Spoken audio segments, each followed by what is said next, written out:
All right, hi everyone. Ryan with Worthington Financial Partners here.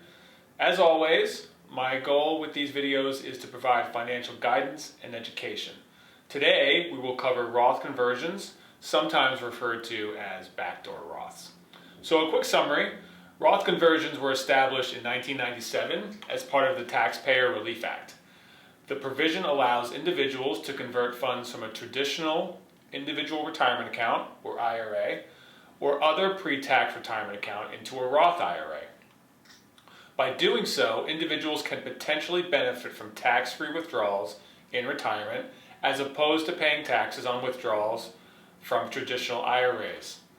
Roth conversions can be a strategic financial planning tool for individuals who anticipate being in a higher tax bracket in retirement or who want to leave a tax-free inheritance for their beneficiaries. So first, let's discuss the pros.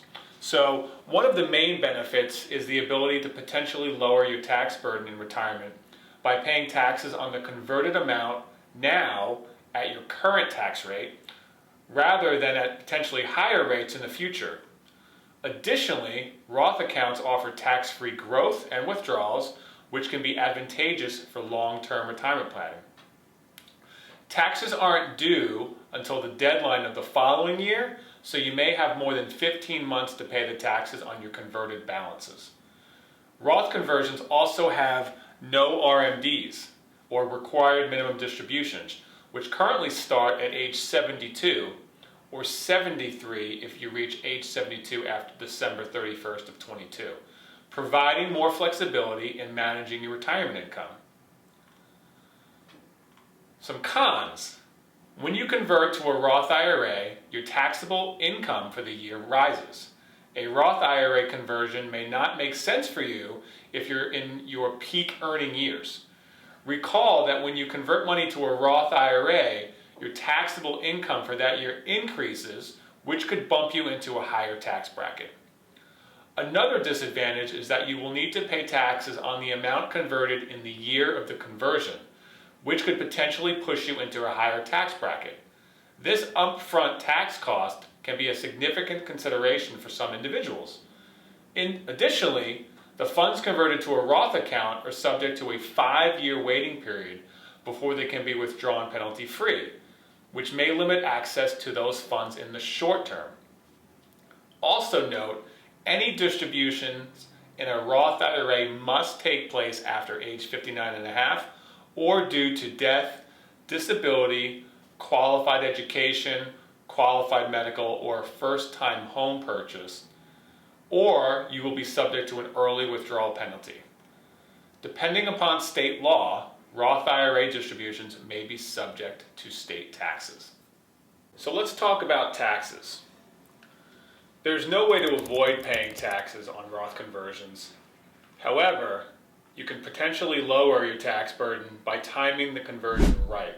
For example, you might convert in a year where your taxable income is lower than it has been. With a Roth conversion, taxes are due on the converted amount in the year of the transaction. There are different ways to cover these taxes, each with its own tax implications.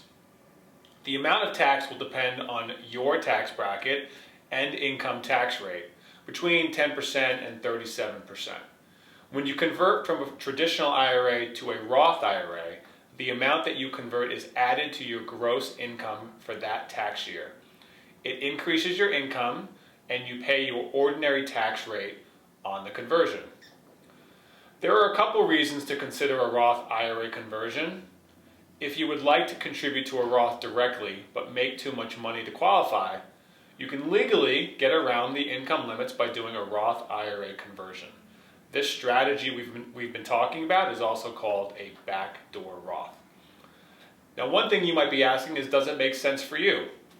Overall, converting to a Roth IRA might give you greater flexibility in managing RMDs, or required minimum distributions, and potentially cut your tax bill in retirement. But be sure to consult a qualified tax advisor and financial planner before making the move, as this strategy may not be suitable for everyone, and work with a tax advisor each year if you choose to put into action a multi-year strategy. So with this information, I pose a few questions to you. Do you want to pay more taxes after you've stopped working? Have you ever sat down to determine the amount of taxes you will pay on your retirement accounts during your RMD years? And if you had the ability to forecast those taxes ahead of time, with the ability to make changes, would you? As always, thanks for watching.